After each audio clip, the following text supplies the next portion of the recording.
प्रेमी भक्तजनों को सप्रेम नमस्कार। आपके लिए प्रस्तुत है श्रीमद् भगवत गीता का 6वां अध्याय। आपको हमारी वीडियो समय से मिलती रहे इसके लिए चैनल को सब्सक्राइब कर बेल का आइकन दबाएं और यदि आपको हमारी वीडियोज अच्छी लगें तो उन्हें लाइक और शेयर करें। धन्यवाद। उसके उपरांत श्री कृष्ण महाराज बोले, हे अर्जुन, जो पुरुष कर्म के फल को न चाहता हुआ करने योग्य कर्म करता है वह सन्यासी और योगी है, और केवल अग्नि को त्यागने वाला सन्यासी योगी नहीं है तथा केवल क्रियाओं को त्यागने वाला भी सन्यासी योगी नहीं है। इसलिए हे अर्जुन, जिसको सन्यास ऐसा कहते हैं उसी को तू योग जान, क्योंकि संकल्पों को न त्यागने वाला कोई भी पुरुष योगी नहीं होता। समत्व बुद्धि रूप योग में आरूढ़ होने की इच्छा वाले मननशील पुरुष के लिए योग की प्राप्ति में निष्काम भाव से कर्म करना ही हेतु कहा है, और योगारूढ़ हो जाने पर उस योगारूढ़ पुरुष के लिए सर्व संकल्पों का अभाव ही कल्याण में हेतु कहा है। जिस काल में न तो इंद्रियों के भोगों में आसक्त होता है तथा न कर्मों में ही आसक्त होता है, उस काल में सर्व संकल्पों का त्यागी पुरुष योगारूढ़ कहा जाता है। यह योगारूढ़ता कल्याण में हेतु कही है। इसलिए मनुष्य को चाहिए कि अपने द्वारा अपना संसार समुद्र से उद्धार करे और अपने आत्मा को अधोगति में न पहुँचावे, क्योंकि यह जीवात्मा आप ही तो अपना मित्र है और आप ही अपना शत्रु है, अर्थात और कोई दूसरा शत्रु या मित्र नहीं है। उस जीवात्मा का तो वह आप ही मित्र है कि जिस जीवात्मा द्वारा मन और इंद्रियों सहित शरीर जीता हुआ है, और जिसके द्वारा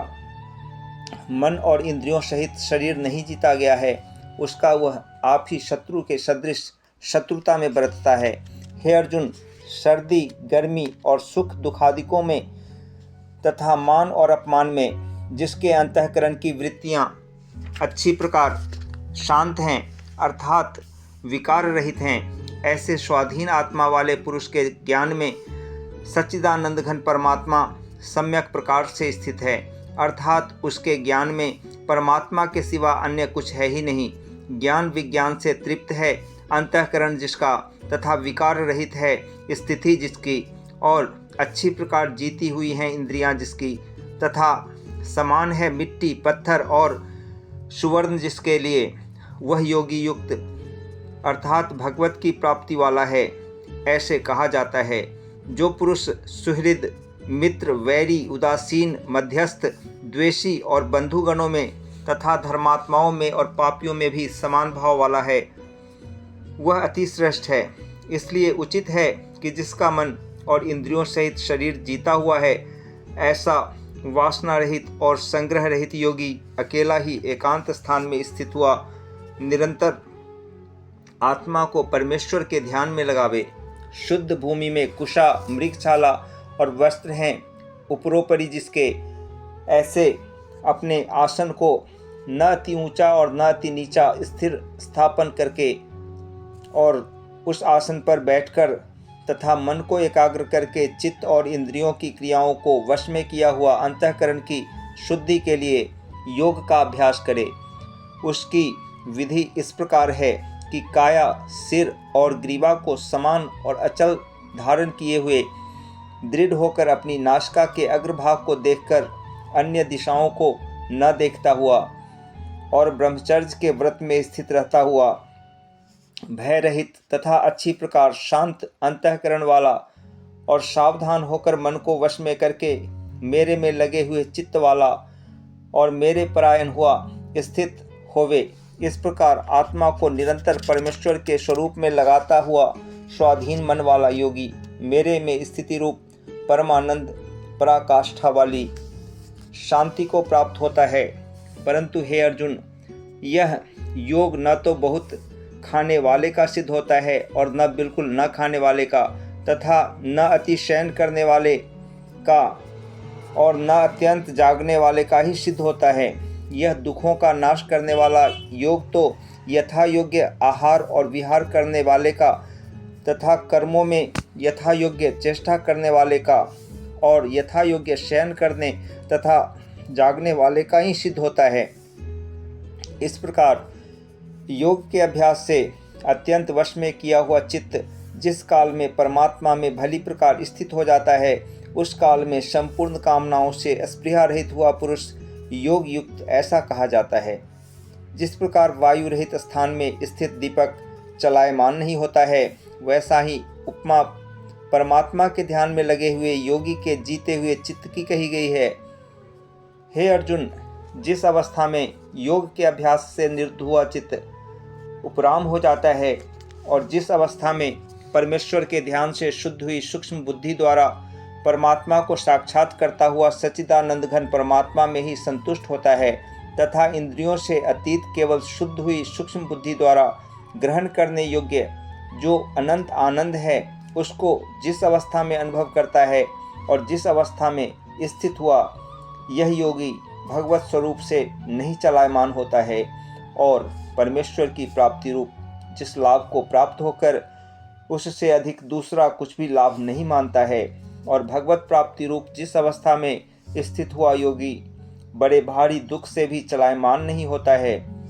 जो दुख रूप संसार के संयोग से रहित है तथा जिसका नाम योग है, उसको जानना चाहिए। वह योग न उकताए हुए चित्त से अर्थात तत्पर हुए चित्त से निश्चय पूर्वक करना कर्तव्य है। इसलिए मनुष्य को चाहिए कि संकल्प से उत्पन्न होने वाली संपूर्ण कामनाओं को निःशेषता से अर्थात वासना और आसक्ति सहित त्याग कर और मन के द्वारा इंद्रियों के समुदाय को सब ओर से ही अच्छी प्रकार वश में करके क्रम से अभ्यास करता हुआ उपरामता को प्राप्त होवे तथा धैर्य युक्त बुद्धि द्वारा मन को परमात्मा में स्थित करके परमात्मा के सिवा और कुछ भी चिंतन न करे। परंतु जिसका मन वश में नहीं हुआ हो, उसको चाहिए कि यह स्थिर न रहने वाला और चंचल मन जिस जिस कारण से सांसारिक पदार्थों में विचरता है, उससे रोककर बारंबार परमात्मा में ही निरोध करे। क्योंकि जिसका मन अच्छी प्रकार शांत है और जो पाप से रहित है और जिसका रजोगुण शांत हो गया है, ऐसे इस सच्चिदानंद घन ब्रह्म के साथ एक ही भाव हुए योगी को अति उत्तम आनंद प्राप्त होता है। वह पाप रहित योगी इस प्रकार निरंतर आत्मा को परमात्मा में लगाता हुआ सुखपूर्वक पर ब्रह्म परमात्मा की प्राप्ति रूप अनंत आनंद को अनुभव करता है। हे अर्जुन, सर्वव्यापी अनंत चेतन में एक ही भाव से स्थिति रूप योग से युक्त हुए आत्मा वाला तथा सब में समभाव से देखने वाला योगी आत्मा को संपूर्ण भूतों में बर्फ में जल के सदृश व्यापक देखता है और संपूर्ण भूतों को आत्मा में देखता है। अर्थात जैसे स्वप्न से जगा हुआ पुरुष स्वप्न के संसार को अपने अंतर्गत संकल्प के आधार देखता है, वैसे ही वह पुरुष संपूर्ण भूतों को अपने सर्वव्यापी अनंत चेतन आत्मा के अंतर्गत संकल्प के आधार देखता है। जो पुरुष संपूर्ण भूतों में सबके आत्मरूप मुझ वासुदेव को ही व्यापक देखता है और संपूर्ण भूतों को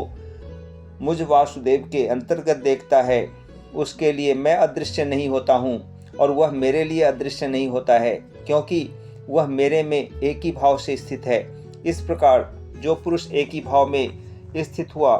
संपूर्ण भूतों में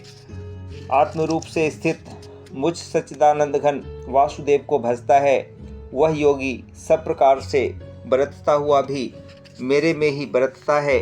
क्योंकि उसके अनुभव में मेरे सिवा अन्य कुछ है ही नहीं। हे अर्जुन, जो योगी अपनी सादृश्यता से संपूर्ण भूतों में सम देखता है और सुख अथवा दुख को भी सब में सम देखता है, वह योगी परम श्रेष्ठ माना गया है। इस प्रकार भगवान के वाक्यों को सुनकर अर्जुन बोले, हे मधुसूदन, जो यह ध्यान योग आपने समत्व भाव से कहा है, इसकी मैं मन के चंचल होने से बहुत काल तक ठहरने वाली स्थिति को नहीं देखता हूँ, क्योंकि हे कृष्ण, यह मन बड़ा चंचल और प्रमथन स्वभाव वाला है तथा बड़ा दृढ़ और बलवान है। इसलिए इसका वश में करना मैं वायु की भांति अति दुष्कर मानता हूँ। इस प्रकार अर्जुन के पूछने पर श्री कृष्ण भगवान बोले, हे महाबाहो, निस्संदेह मन चंचल और कठिनता से वश में होने वाला है, परंतु हे कुंती पुत्र अर्जुन, अभ्यास अर्थात स्थिति के लिए बारंबार यत्न करने से और वैराग्य से वश में होता है, इसलिए इसको अवश्य वश में करना चाहिए, क्योंकि मन को वश में न करने वाले पुरुष द्वारा योग दुष्प्राप्य है, अर्थात प्राप्त होना कठिन है, और स्वाधीन मन वाले प्रयत्नशील पुरुष द्वारा साधन करने से प्राप्त होना सहज है। यह मेरा मत है। इस पर अर्जुन बोले, हे कृष्ण, योग से चलायमान हो गया है मन जिसका, ऐसा शिथिल यत्न वाला श्रद्धा युक्त पुरुष योग की सिद्धि को अर्थात भगवत साक्षात्कार को न प्राप्त होकर किस गति को प्राप्त होता है? हे महाबाहो, क्या वह भगवत प्राप्ति के मार्ग में मोहित हुआ आश्रय रहित पुरुष छिन्न भिन्न बादल की भांति दोनों ओर से अर्थात भगवत प्राप्ति और सांसारिक भोगों से भ्रष्ट हुआ नष्ट तो नहीं हो जाता है? हे कृष्ण, मेरे इस संशय को संपूर्णता से छेदन करने के लिए आप ही योग्य हैं, क्योंकि आपके सिवा दूसरा इस संशय का छेदन करने वाला मिलना संभव नहीं है। इस प्रकार अर्जुन के पूछने पर श्री कृष्ण भगवान बोले, हे पार्थ, उस पुरुष का न तो इस लोक में और न परलोक में ही नाश होता है, क्योंकि हे प्यारे, कोई भी शुभ कर्म करने वाला अर्थात भगवत अर्थ कर्म करने वाला दुर्गति को नहीं प्राप्त होता, किंतु वह योग भ्रष्ट पुरुष पुण्यवानों के लोकों को अर्थात स्वर्ग आदि उत्तम लोकों को प्राप्त होकर उनमें बहुत वर्षों तक वास करके शुद्ध आचरण वाले श्रीमान पुरुषों के घर में जन्म लेता है, अथवा वैराग्यवान पुरुष उन लोकों में न जाकर ज्ञानवान योगियों के ही कुल में जन्म लेता है। परंतु इस प्रकार का जो यह जन्म है सो संसार में निस्संदेह अति दुर्लभ है। वह पुरुष वहाँ उस पहले शरीर में साधन किए हुए बुद्धि के संयोग को अर्थात समत्व बुद्धि योग के संस्कारों को अनायास ही प्राप्त हो जाता है, और हे कुरुनंदन, उसके प्रभाव से फिर अच्छी प्रकार भगवत प्राप्ति के निमित्त यत्न करता है। वह विषयों के वश में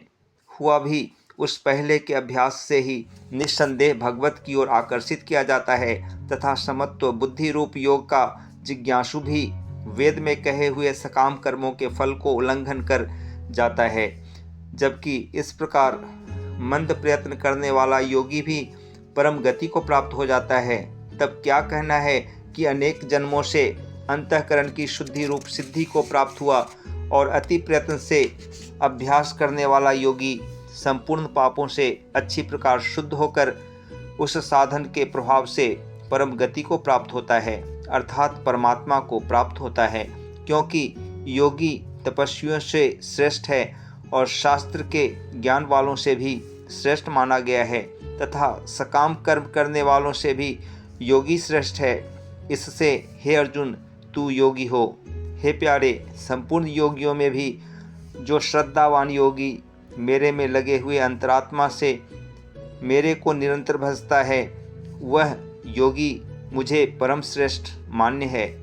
ओम तत्सत, ओम तत्सत, ओम तत्सत।